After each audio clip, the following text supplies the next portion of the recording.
Good evening and welcome to Chapter 4. We're going to cover some basic GIS concepts and then we're going to talk about some of what you can do in ArcGIS. I'm going to start off with the concepts. Symbolizing features. There's a lot of different ways that you can map objects, and we can use the ways that we map things and the way we represent them to show differences, subtle differences. For example, you can change categories, vary shape, line types, patterns, color, font, changes in quantity, any of these number of things to represent different aspects of similar things like types of roads, types of ground covers, the size of businesses, the number of people that attend a school, for example, could be represented by the sizes of points that you use to identify the location of the schools. So there's lots of ways you can do things. You can also use color.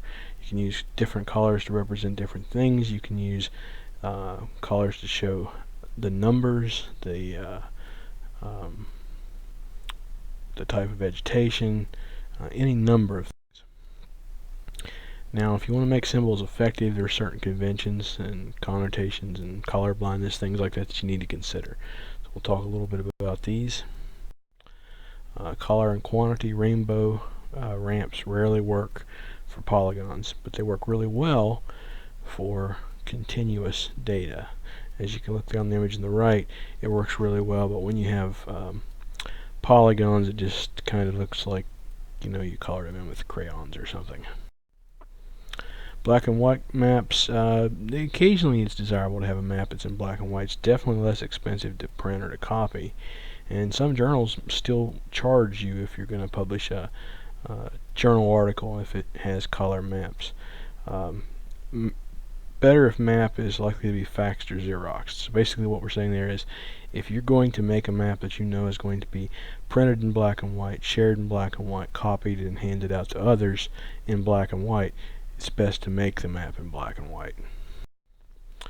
When you design things in black and white, there's different considerations from color. You really want to limit the number of gray levels that you use to 5. You can use different patterns instead of colors is one way around it. So you can use different textures like dots and wavy lines and things like that, as opposed to color schemes to provide more detail. So this is an example of a geologic map that's designed for color printing and one that's designed for black and white. And it allows you to have more information in the black and white one since you're limited in terms of the color.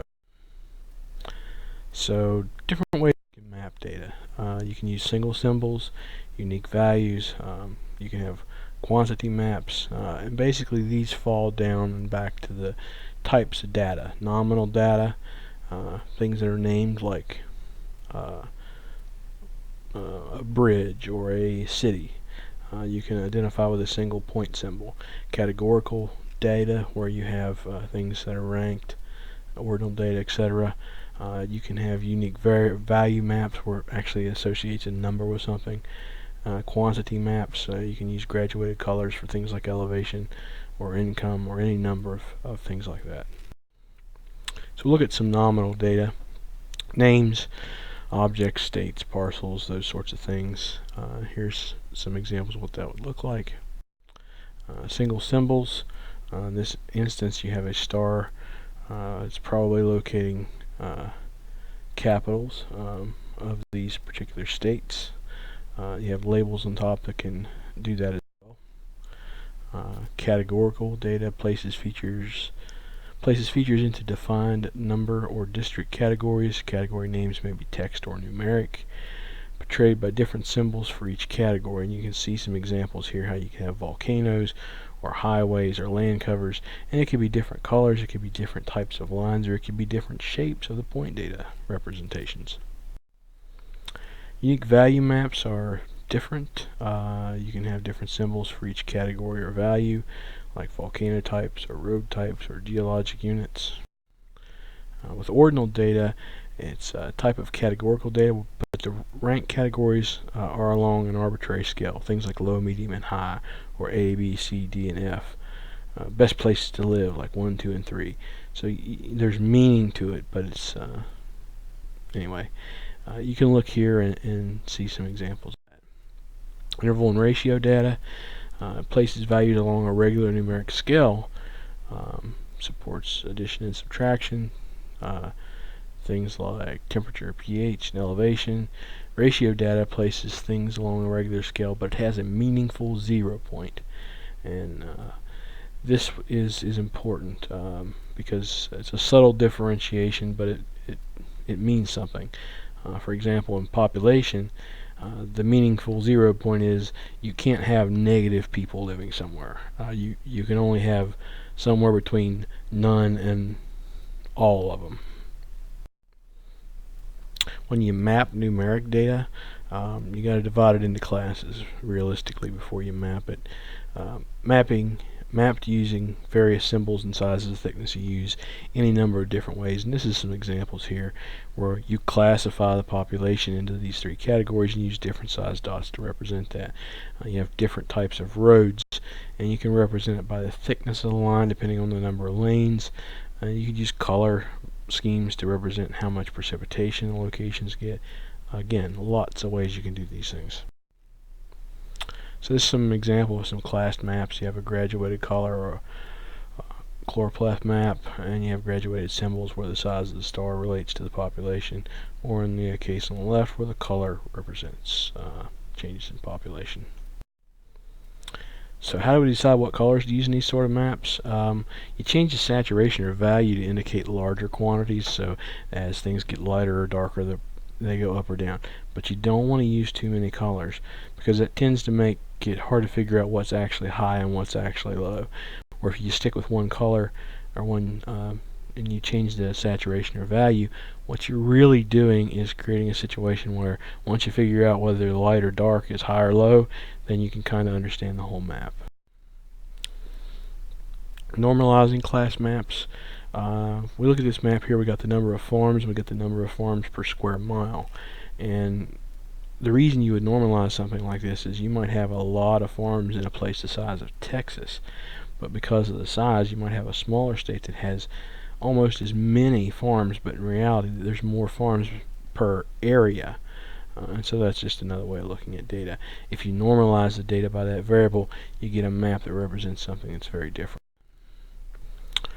Unclassed maps, proportional symbols, dots, and you can look at this as just population in 2000, so the more people in a location, the more dots you get, and so you begin to see how the population is scattered across the U.S.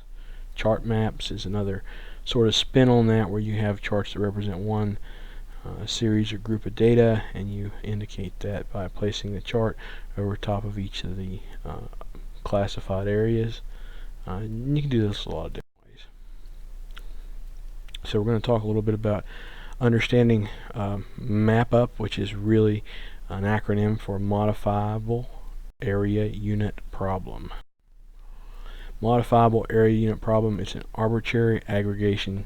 Units like states or counties may influence values. So what that says is the number that you have to represent some area is artificially influenced by the area that you described or outlined to do that count. So just like we talked earlier with number of farms being directly related to the size of the state, the number of vacant houses would be related to population.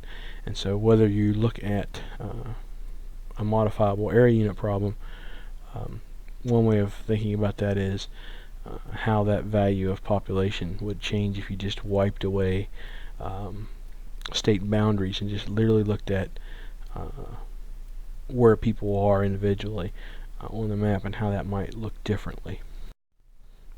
So we can minimize that by normalizing features by area. So example like we showed earlier with the number of farms, where we looked at farms per square mile. So it's farms per unit area to try to minimize that. You can minimize vacancy by the number of housing units is another example. You can normalize by field percentage, divide each total by the total column, percentage of Congress controlled by each state. So there's lots of ways that you can do this. So what are some of the visual issues?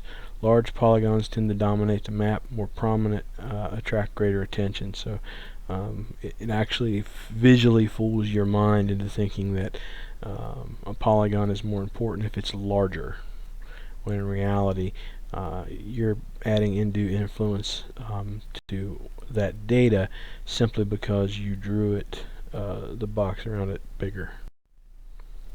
So visually, how do we do this? We can use graduated symbols or dot density maps. Would be two examples of how you can do that to sort of get past the other aspects. I'm going to talk a little bit about displaying rasters, discrete data, and continuous data. It's sort of the two basic types. Discrete data is basically when we use a raster to make something that's very similar to a polygon or a polyline. And we have very few values, and the adjacent cells often have the same value, so we just sort of lump them together into large blocks or large areas. And they change abruptly at a boundary. So in this example here, the little image off to the right, as you go from 9 to 13, it's either 9, 9, 9, 9, 9, and then you hit that line, that border, and it becomes 13. Whereas continuous data, there's thousands or millions of potential values, and few adjacent cells have the same values. So you see some degree of a constant change as you move across the surface. And it could be dramatic changes, or it could be subtle changes. But continuous data is often the best representation of that would be things like elevation. So we're going to talk a little bit about thematic rasters. These contain quantities that represent map data such as land use or rainfall. They can be continuous or discrete. And then there's image rasters. These contain satellite or air photo data. They generally represent brightness, and they're usually continuous. A lot of times image rasters, in some respects, depending on what they're of, may have a lot of characteristics that seem more like well, we're going to talk about that in a minute. I'm getting a little bit ahead of myself. Talk a little bit about raster pyramids. It's used to speed up the display of rasters. It creates successive lower resolution copies. Once you build them, you can use them many times, and it'll increase the size by about 50%, and it allows you to visualize raster data much faster. Initially it takes some time, but if you know you're going to use the data multiple times and look at it in multiple ways and zoom in and out and shift around the image, it's probably worth the time to go ahead and do that. So how do we display thematic rasters? You can use categorical or ordinal data and display it by using unique values or discrete colors. And essentially you get something that looks very much like a polygon sort of map there in the bottom left. You can classify data, so you have these different ranges of values like 11, 12, 13, 1400 and so forth, and you get something like that. Or you can use do something what's called stretched, which is basically you look at the value from its highest to its lowest and you apply some sort of color ramp between that. There's lots of things you can do. Slicing, these all have to do with how you divide up the data to the various colors. Stretching is another one where you sort of eliminate some of the tails where there's not a lot of detail to be had, and you focus on expanding the part of the data spectrum where there is more information, more rich detail to visualize. Image displays, you can have single band images or 3-band composite images. Image values represent brightness on a 0 to 255 digital number or DN scale. And you can stretch images as well. If you don't stretch images, you see how it looks very, very dark. It's because there's a lot of that data that's at the very low or very high end, so you get areas that are black and areas that are white, where the real interesting parts are what's in the middle. So by stretching that out, it takes the variability in the data and applies the gradation of the color scale to that. So basically you're chunking up all the high stuff and all the low stuff and assigning it to the very ends of the scale. So how does these different stretching techniques work? If you look across these images, you see what happens if you go with no stretch versus a min-max stretch versus a standard deviation stretch. We also have composite images. Red, green, blue composites are fairly common, where the composite color image is really made up of 3 separate raster layers that have 3 separate layers that represent a single color, and then the intensity of that color combined with the intensity of color in the other 2 give you a more real, lifelike composite color image. Landsat uses different bands. They have 7 different bands, and it's based on wavelengths of light. And you can use true color, which is 321, which is red, green, and blue. You can use 431, which gives you a false color, and there's other ones like 741, where you select different wavelengths of light, which highlights certain things. For example, you might use something like a false color image to identify perhaps the types of trees, whether it's hardwood or coniferous forests, for example. Indexed color rasters. These are commonly like scanned maps. So you have a sort of a vector format map that you then scan and create a raster copy of it. And so in that new raster map, what you really have is a map.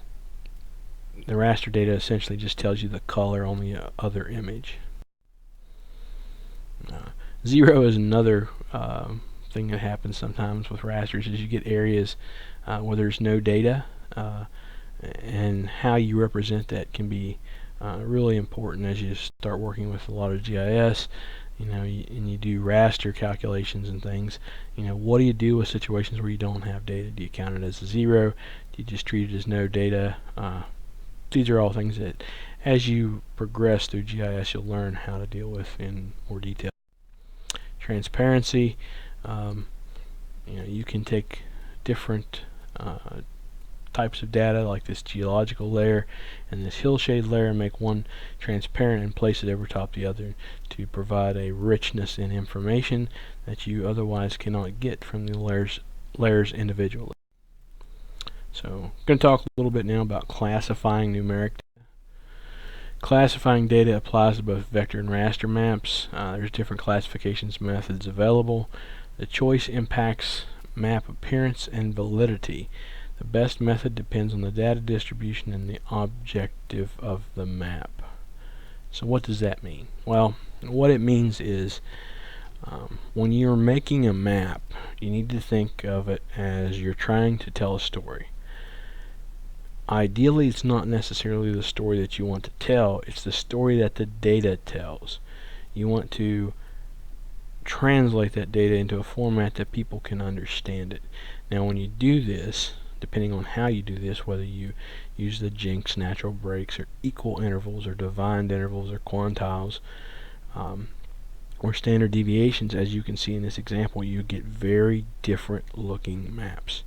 What's important is that you understand the distribution of your data, you understand what you're trying to show, and that you select the methods of classifying your data that helps you showcase what it is about that data, and not artificially mask or hide things that you don't want people to understand or see.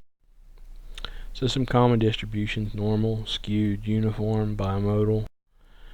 Jinks natural breaks. It exploits natural gaps in the data.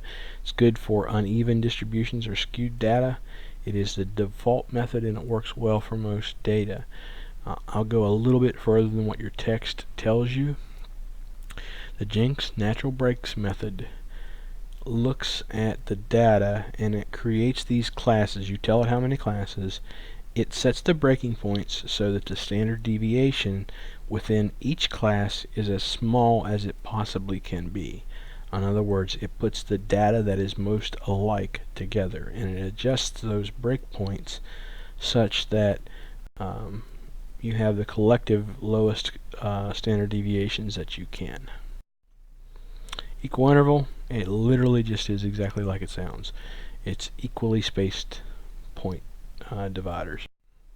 Defined interval, that's where you say, okay, we want to go every 10,000 as opposed to dividing it into 4 even groups. Excuse me. Quantile essentially divides the data up based on the number of features. So if you've got 1,000, features. You put the first 250 in one quantile, the next 250 in the second, the next 250 in the third, and the last 250 in the fourth. If you divide it into three groups, then you divide it up into three equal size groups. And essentially, where the breakpoints go are simply based on the number of counts when you go from high to low, not what those values actually are. And geometric intervals, they multiply each succeeding class boundary by a constant for normal and skewed distributions. But typically, you're going to use probably Jenks natural breaks and quantiles, I would say the most. But there are applications for the others. Standard deviation is also another one. And a lot of times people will choose things like 0.5 standard deviations as soon as data are naturally or normally distributed. So there's different ways you can do this depending on what you're trying to show. It might be that from the standard deviations you're alluding to some sort of significance or trying to describe the variability in the data, and all of that can be represented this way. So that's just another tool that you have at your disposal. So we're going to talk a little bit more about what you can do in ArcGIS. Dynamic labels is an important tool. It's one of the layer properties. You can turn it on and off for entire layers.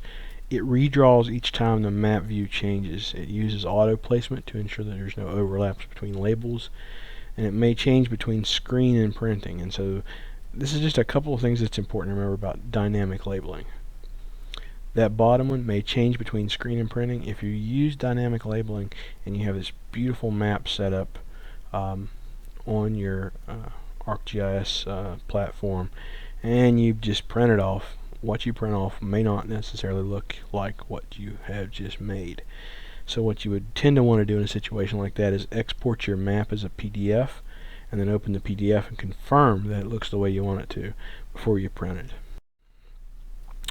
Label properties. Under the layer properties, you can see that there's various options. For example, label placement options under placement properties. You can select how you label things relative to what they're associated with. Lots of different opportunities there to move things around. As far as you can place things in labels and polygons. In the example here, this might be something like zip codes or I don't know, maybe population, and so you might want them to always label those things horizontally. You might always want it straight. You might always want it to try it horizontally first, then straight. So just trying to find that better one. You can tell it to remove duplicate labels, only place one label for per feature.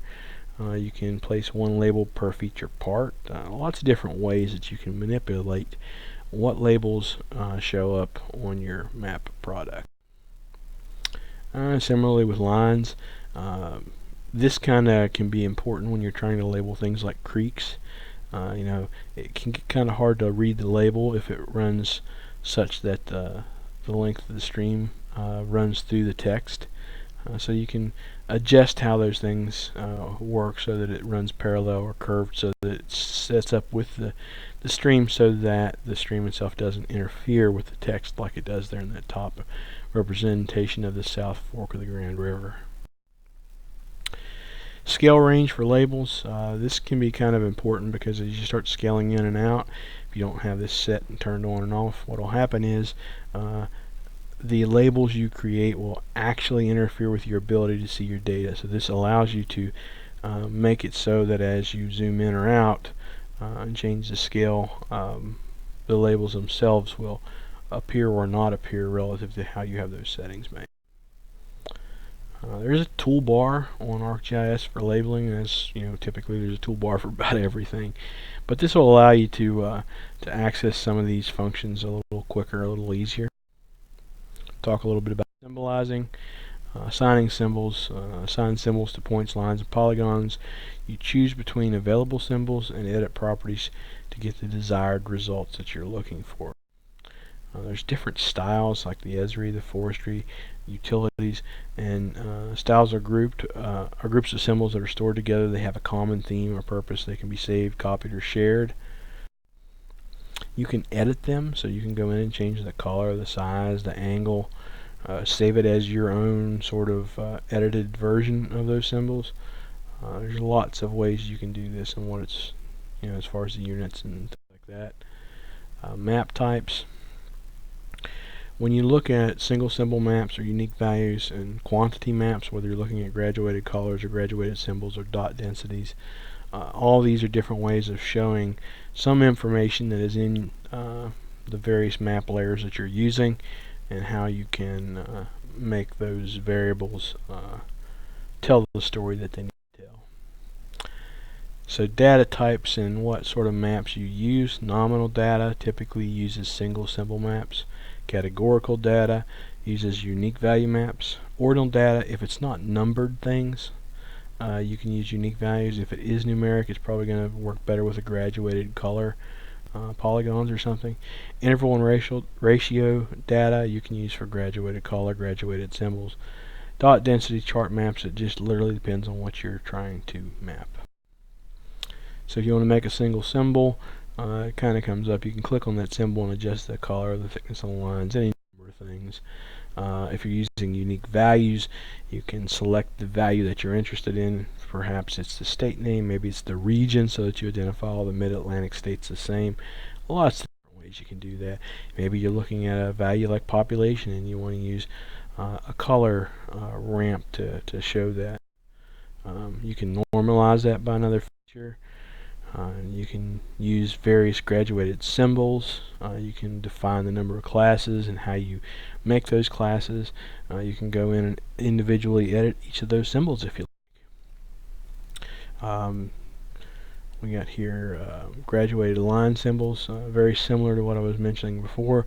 Maybe this is roads, maybe this is streams, whatever it is. Based on some variable, you can increase the thickness of the line to show how that changes. Again, we talked earlier about the classification methods and how that can impact what happens. You can manually set these breaks, so you can have the breaks that you want, so you can divide the classes up very specifically. You can use some more of the automated functions. You can exclude certain data, lots of things. So when we talk about raster data, it's a little bit different. With raster data, you don't have quite as many options. Unique values use 32 different color shades. You can assign unique colors to each cell with the same value. You can use discrete color. It uses this color, one of 32 shades, assigns unique colors to each value with the same one. There's no control over individual colors though, so that's kind of a downer. You can classify a raster. Set up a number of breaks, a number of classes you want, the classification method that you want, and use that to apply the color ramp you select. You can use the stretch functions as well. You can do a lot of different things in the symbology of the raster to affect how it actually looks. Multi-banded image displays. You have that composite. It brings up the various channels and you can turn them on and off. And this can provide quite a lot of the functionality that you typically associate with remote sensing.